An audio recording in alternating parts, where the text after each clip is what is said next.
Shalom, selamat hari Sabat. Terpujilah nama Tuhan, oleh karena kesetiaannya bagi kita, oleh karena kemurahan yang terus Ia berikan kepada kita.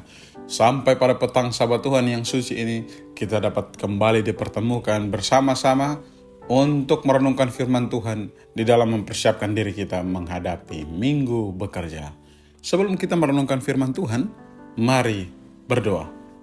Bapa di dalam sorga, terima kasih Tuhan untuk kebaikan dan sukacita yang masih kami rasakan sampai pada petang Sabat Tuhan yang suci ini. Di kesempatan ini ya Bapa, kami akan merenungkan firman Tuhan untuk mempersiapkan kami menghadapi Minggu Bekerja. Kiranya iman kami diarahkan untuk benar-benar melihat betapa baiknya Tuhan bagi kami. Dengar dan jawab doa kami Bapa. Kami berdoa bersama nama Tuhan Yesus. Amin. Firman Tuhan pada petang Sabat Tuhan yang suci ini terdapat di dalam kitab 1 Tawarik pasal 22 ayat yang ke-5. Firman Tuhan berkata, "Karena pikir Daud, Salomo, anakku masih muda dan kurang berpengalaman, dan yang harus didirikan bagi Tuhan haruslah luar biasa besarnya, sehingga menjadi kenamaan dan termasyhur di segala negeri.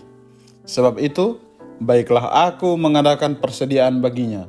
Lalu Daud membuat sangat banyak persediaan sebelum ia mati. Secara konteks, kalau kita membaca teks ini, judul perikop yang diberikan oleh penulis adalah persiapan untuk mendirikan bait suci. Bait suci yang sedang direncanakan untuk dibangun oleh Salomo adalah dasar ide dari Daud. Kenapa Daud tidak dapat mendirikan bait suci ini? Oleh karena terlalu banyak penumpahan darah yang telah dilakukan oleh Daud. 1 Tawarik pasal 22 ayat yang ke-8, informasinya sangat penting di sana, bahwa Daud terlalu banyak menumpahkan darah sehingga ia tidak dapat membangun kembali bait suci. Nah, sekarang instruksi diberikan kepada Salomo sehingga ia harus membangun bait suci untuk Tuhan. Dan bait suci yang dibangun untuk Tuhan adalah bait suci yang sangat megah, yang direncanakan bersama sehingga ini dapat menjadi satu sukacita di mana Allah dapat tinggal bersama-sama di tengah-tengah umat Israel. Saudara-saudara sekalian, sebenarnya makna dari ayat ini sangat sederhana untuk kita pahami bersama, bahwa Daud tidak dapat lagi melakukan pekerjaan ini, sehingga ia memberikan tanggung jawab kepada Salomo untuk membangun bait suci. Setelah itu, Salomo melakukan sama seperti apa yang diinstruksikan oleh Daud. Arahannya, setiap ukurannya, apa yang harus dibangun, Salomo melakukannya sama seperti dengan perintah yang Daud berikan kepadanya. Yang menjadi pembelajaran bagi kita semua pada petang Sabat Tuhan yang suci ini adalah sebagaimana Kristus telah memberikan nasihat bahwa didiklah orang muda menurut patut dengan jalannya, maka pada masa tuanya ia akan bersukacita.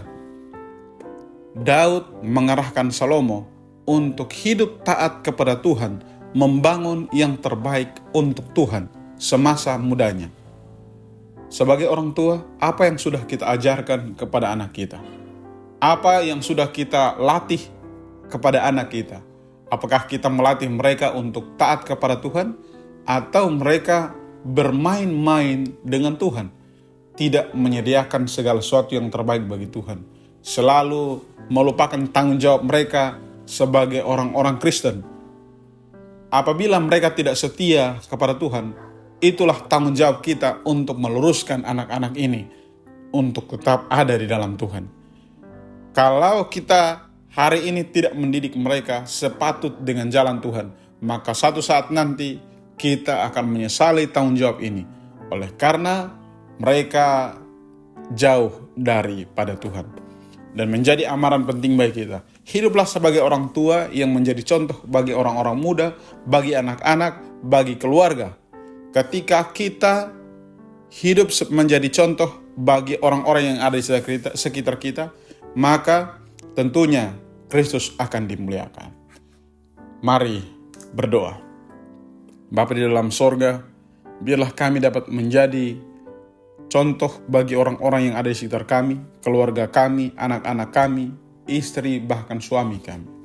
Tolonglah supaya kami tetap setia kepada Tuhan dengan ada pada prinsip yang benar secara alkitabiah, membantu mendukung satu dengan lain untuk melakukan pekerjaan Tuhan.